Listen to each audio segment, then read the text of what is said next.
the secret FBI program that watched millions of Americans. For decades, millions of Americans believed they were living in a nation built on freedom, privacy, and constitutional rights. But behind closed doors, a secret program run by the Federal Bureau of Investigation, better known as the FBI, was quietly watching them.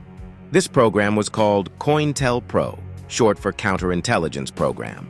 It began officially in 1956 during the height of the Cold War, when fear of communism was spreading across the United States. The FBI claimed the program existed to protect national security. In reality, it grew into one of the most extensive domestic surveillance operations in American history. COINTELPRO did not focus only on foreign spies or violent criminals.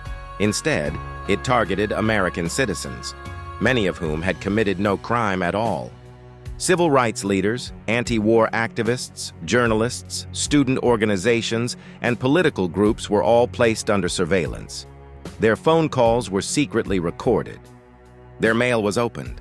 Their meetings were infiltrated by undercover informants. One of the primary targets was the civil rights movement.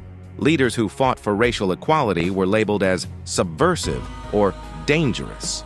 The FBI closely monitored speeches, private conversations, and personal relationships. In some cases, agents attempted to create conflict within these movements by spreading false rumors, forged letters, and anonymous threats. Anti-war protesters were another major focus. During the Vietnam War, millions of Americans protested against U.S. involvement overseas. Instead of viewing these protests as free expression protected by the Constitution, COINTELPRO classified many activists as potential enemies of the state.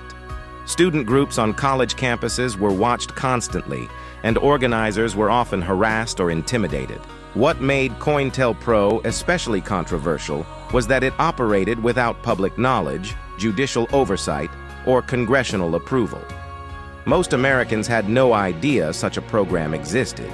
Even many government officials were unaware of its true scale. The FBI justified its actions by arguing that secrecy was necessary to protect the nation. Everything changed in 1971.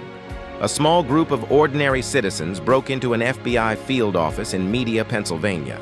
They stole classified documents and mailed them anonymously to journalists. When these documents were published, the truth shocked the nation. The papers revealed years of illegal surveillance, harassment, and psychological warfare against American citizens. Public outrage was immediate. Congressional investigations soon followed. For the first time, the FBI was forced to admit that COINTELPRO had violated constitutional rights, including freedom of speech and the right to privacy. The program was officially terminated, and new rules were introduced to limit the power of federal surveillance agencies. However, the legacy of COINTELPRO did not disappear. The revelations permanently changed how Americans viewed their government. Trust was damaged, and skepticism toward intelligence agencies increased. Decades later, debates about mass surveillance, national security, and privacy continue to echo the same questions first raised by COINTELPRO. How much power should the government have? Where is the line between security and freedom? And how many secrets are still hidden from the public today?